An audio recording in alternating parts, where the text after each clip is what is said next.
Giving our students access to a tool for building vocabulary and word skills may be one of the most powerful ways we can help ensure their future success in learning. Regardless of the grade level or content, building a foundation in vocabulary and word skills is key. Helping students to connect words with visuals that have personal meaning can even better ensure retention and later success. The iPad offers this workflow in a very powerful app called Mental Case. This iPad Essentials video will help you learn about the power of this app, how easy it is for you and your students to learn, and after exploring this app in the video, I'm sure you will see the potential for using this app in any iPad setting. Regardless of whether you have one iPad to use in the classroom, a small set of iPads for student use, or if you work within a one-to-one classroom, this app is a definite download. So, let's go. There are two versions to this app. There is a free version called Classroom Edition, and then there is the paid version, and that version is $4.99, and that just is flashcards with Mental Case.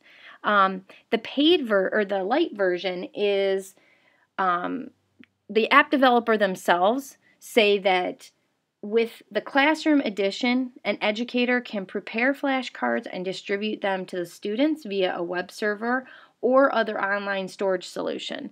They go on to say that students can create these flashcards themselves. And the best part about the light version is that it has all the key parts that make it a great app: the text, the audio, the images. So I use the light version with my 5th grade science students, and I'm going to help you see the power of using this as well. So there are 4 big reasons that I use this app. The first one is that it's really pretty easy to use. The navigation of the app takes very little time to figure out, but then after you build some cards on your own, you'll be ready to share the process with your students. So each year what I do is I model the creation of flashcards in the app with my students, and we put everything on the big screen so they can see what I'm doing. We navigate through, we discuss how we're doing it, why we're doing this, and what each flashcard needs to be complete. And then the next step with this app is that I partner them up in groups to build more flashcards. And then after using this support with their peers, the students are usually ready to build the cards independently. We still rotate around and I still help the students. And depending on your student's age, you may change the strategies for exploring the app. But basically, it's pretty easy to use. You have a left side which has your library and your suitcases, and this can be divided up any number of ways. You can have suitcases that have individual cases within them. This is an energy case, but it is divided up into electricity and light and sound. If I go back in my library, I could have life science and have ecosystems, and then I can have food webs, and then biomes. And so you can have a multitude of suitcases within suitcases. But this left side is basically where you're going to be doing like organizing.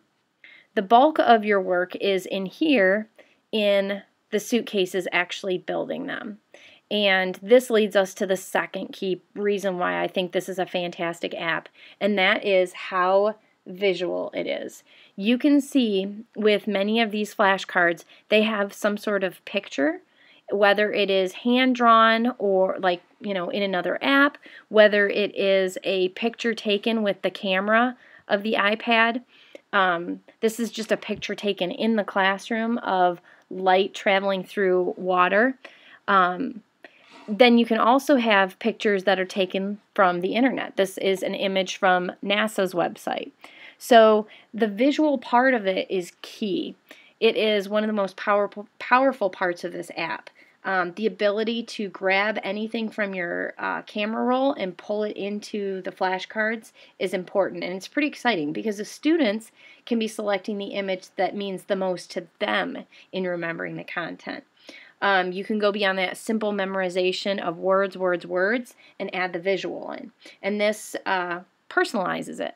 The other The third really big reason why this app is super, super good is because of the audio portion of it. You might notice in all of these flashcards up here, there's a little audio file connected up at the top. And so if we double click on it, you can hear the audio. An object that allows little to no light through. Now a teacher can go ahead and read that ahead of time and record it ahead of time, or if you really want to engage your students, include their voices. Have them read it. Even if it is something that is like you're building Spanish flashcards, having them read it and practicing it, and then they can hear their own voice. But that leads us to the next part, which is how really cool it is to study with this app. Once you have built your flashcards, the app itself allows you to track your progress, whether you are getting them correct or incorrect. So let's just jump into energy, and we're going to go into our light suitcase, and we're going to go ahead and study the notes in that suitcase. Oh, this is electricity. And the first thing that'll happen is when you have the flashcard on the front, you can see that there's an image with it and the word. And as a student studying this, at the very bottom, you cannot see this on the screen, but at the very bottom there's an X to the far left, which if I press that, it takes me out of the study session. Next to it, let's go in here. Next to it is a photons bouncing off at random angles. Okay, so what you just heard was the audio portion of that, but next to the X is a little speaker where you can mute photons bouncing or you can go off ahead at and random repeat angles. Once they've heard that prompt, they can go ahead and flip over the flashcard by pressing the arrow forward. It will give them the response at the back. If they have gotten it correct, there is a check mark at the bottom that they can check to say, like, yes, I understand it. Or there's an X to the left of that where they say, nope, didn't get it. It also tells them how many note cards they're in, so they are one of 19 note cards. And if they mark it correct, then the app will not give them that flashcard again. If they mark it with an X, the app will return that flashcard to them sometime during the study session. So I'm going to go ahead and mark this with an X, meaning I didn't get it correct.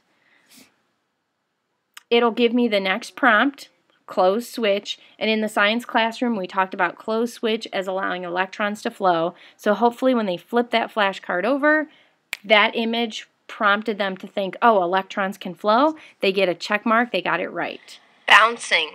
So this picture you can tell was taken with the camera of the iPad, and the audio comes with it. So let's say they get it right, they flip it over, reflection, they check mark it correctly, and they can continue objects that allow most to go through their study session. So if they're working in partners, or if you're working with the whole class and you have your iPad rolling up on the big screen, this could be a very engaging way to review something that's not the most exciting thing in the world. It can be a way to jumpstart your classroom. It can be a way to close up the classroom. It can be just a mind break. In the middle of a session, if you want to just give the kids something, you're transitioning between activities, open up mental case and go ahead and review some of these cards.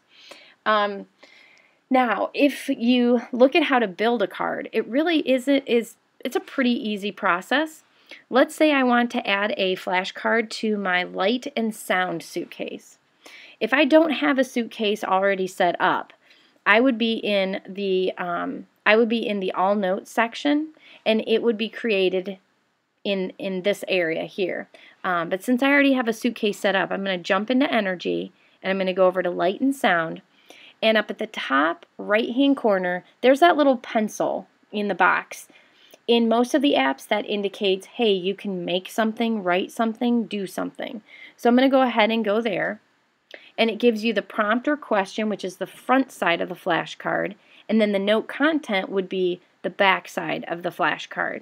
You can tell with each section there's text availability, prompt image, and recording the audio.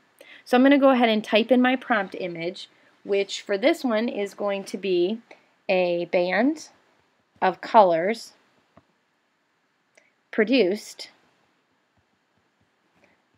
by light traveling through a prism. This is going to be saved, and then my prompt image can be either taking a photo right away or choosing a photo. So I'm going to choose a photo from my photo library, and I have a section for light energy, and I'm going to select this image of a spectrum up on my classroom ceiling, and I'm going to record the audio. A band of colors produced by light traveling through a prism. Now you may have noticed that the iPad disappeared from the screen for a minute. You would have to deal with that probably in the classroom as well. So it may not show the audio portion while you are recording. Now the back side of it, I would go ahead and put in there spectrum, save, and I could add another image here, especially if I had an image of maybe a spectrum that was being created or drawn. I have another picture that shows spectrums in the background. There we go. And so this was an activity that my students did where they actually used prisms in front of the iPad camera, and they could see little tiny spectrums in the background. So I'm going to make sure that this card is in the correct folder. Go to Organize. Make sure it is in Light and Sound. It looks like that's where it's going. If I wanted to put it into a different suitcase, I could go ahead and click on that suitcase and it drops it right in. Instead, I do want to keep it in Light and Sound. So I'm going to go ahead and click there, hit Done. I'm going back to my library, and there is my flashcard in the midst of all of the other ones. Now, this is something that once I've done, like I said, one time with the students, I would go ahead and have them work with peers and practice building these suitcases together, building the cards together, and then it would be an assignment that they could work on their own. So why would you use this in the classroom? They can track their process. They can track their progress through learning the vocabulary. They can continually build and refresh on the vocabulary throughout the year. And at the end of the year, if they have a final exam, or at the end of a quarter when they have a final exam, this is an excellent tool to use to review. You're engaging the learner with audio, text, visual. They can be student created. They can be teacher created. You can use this app in a whole class setting, or with small groups, or station work, or one-to-one. So looking at the possibilities with engaging your learners with this type of vocabulary skill is powerful.